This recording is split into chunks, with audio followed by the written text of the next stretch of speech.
Good evening, brave heroes, and welcome back to the channel. I'm Ash, this is Ash Quest, and this is a bonus video to let you know that the Fire and Ice Miniatures Adventure game campaign crowdfunded through Kickstarter has ended. I salute thee, Borderman Games, for your very valiant effort to get this production into our hands, and I'm very glad that it actually did meet its goal and that 945 backers were able to pledge to bring it to life. Now, the very last hours of the crowdfund campaign were quite memorable, with an email going out to all of the backers stating that the folks who backed, regardless of whether or not we reached the 100k stretch goal, we're going to get the Rolale and Ottawa miniatures with their game regardless.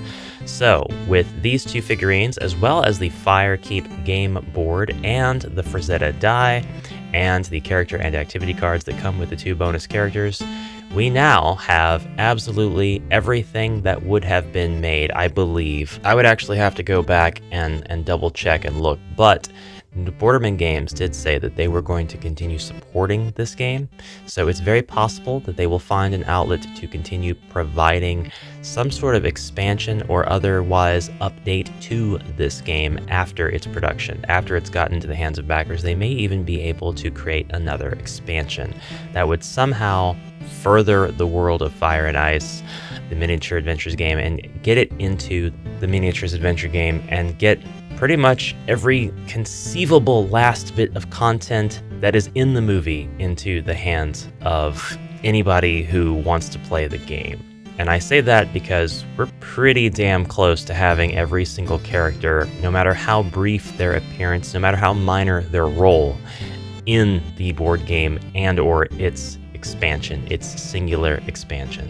For those of you who would like to read the update for yourself, it is update number 13, posted just yesterday, September 12th, 2023. And there are a lot of really kind comments left in the feedback area.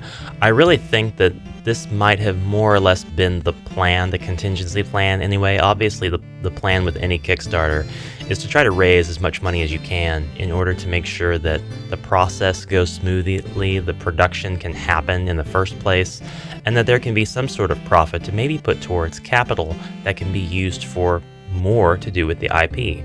And while I'm quite well aware that that's not every single project on Kickstarter, there are many of them that never see the light of day, even after draining all of the backers' wallets dry. There were just too many names associated with this, too many different brands and names attached to it for it to really fail. So I guess I shouldn't say fail. It could have still failed, because anything could really fail. It could have been something that was designed so poorly that absolutely nobody would have wanted to back it because it just seemed too resource sparse. But in this case, I think that the creators of the game designed enough, and in my opinion, with all of the additional game modes, possibly too much, to put in here and have people think of it in that way. I think that there's just a lot of content here, and there's a lot of different campaigns that you can now construct as a homebrewer. I'll be able to play through a lot of this, even as a solo gamer, but I'll be able to take all of the different elements that are finally included with the base game and with the expansion, and I'll be able to create all kinds of different things just on my own. Well, after I am done playing all of the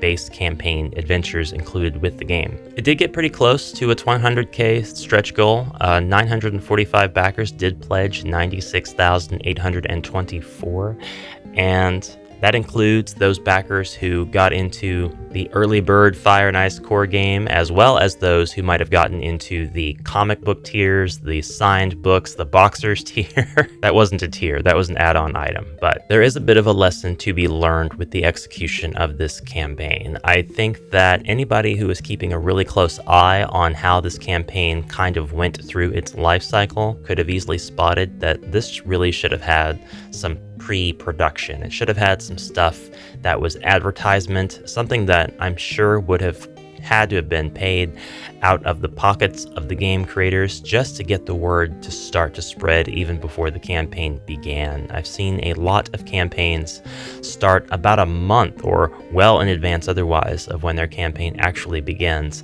and it does feel like that's definitely something that's risky, it's paid for, buy an investment by the creator perhaps, just to get eyes on the project. But the longer you can make the project campaign last, the more money you can get, because the more attention you can get on the project. And as one of my viewers in a previous video stated, the way that Dynamite could have handled the global shipping could have been much improved on.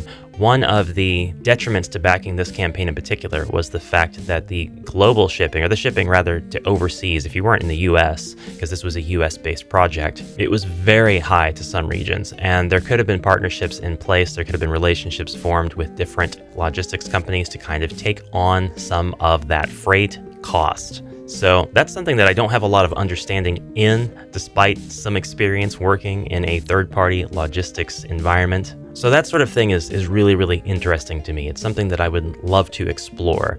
For those of you out there who might be planning on making some sort of project like this with Kickstarter or with any crowdfund platform, you want to get your product out and in front of as many people as possible. And if you don't do that with your own advertisement methods, your own purchasing advertisement through Facebook or Twitter or other places that better board games near you are advertised, you can absolutely tap into a vast network of content creators on platforms like YouTube. I'm not just tooting my own horn here, but it can be a great way to get people aware of the property, aware of the thing that is being created. I say this as somebody who doesn't spend every day on Kickstarter. I don't have a way to know what all is out there unless I comb through countless projects from countless different people. You want to do that though. You want to put your stuff out there in front of as many people as possible, as soon as possible, and then let the organic growth spread and or any additional growth you can unfortunately pay for to get the word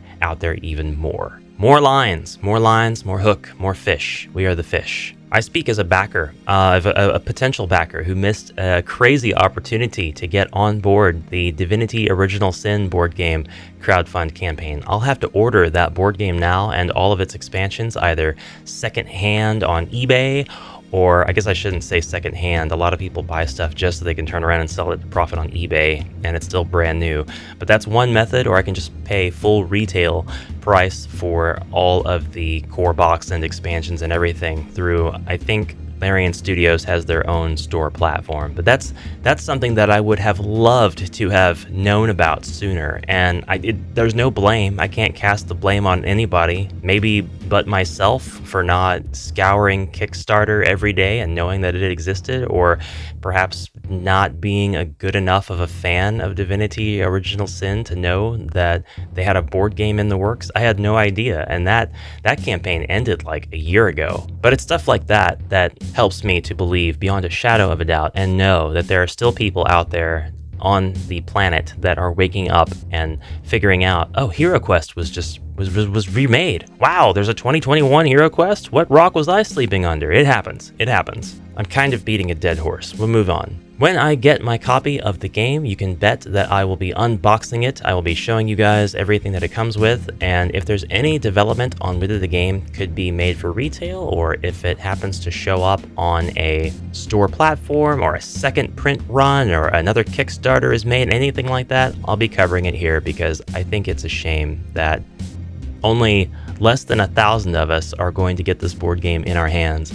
Well, I say less than 1,000, but 900 backers could just as easily mean 900 retail backers that ordered like 30 copies a piece or something. So, well, maybe not, actually. That's an average of $102.46 per backer. So that's something to consider right there. I would love to know if you see this game in your local game store after its release. It's possible that it could turn up in very limited quantities all over the place, so I would just be very interested to know. Anyways, that's it for me, guys. Thank you very much for watching, and thanks again to Borderman Games for allowing me to interview them on my channel. If you haven't seen that, even though this campaign's over, it's still worth a watch so that you can get into the heads of the designers and see what kind of goes through people's heads when they're in this design process, and kind of where their heads are at while they're in currently the active crowdfund process. As always, I'll see you guys tomorrow. Until then, have a great rest of your night, and bye for now.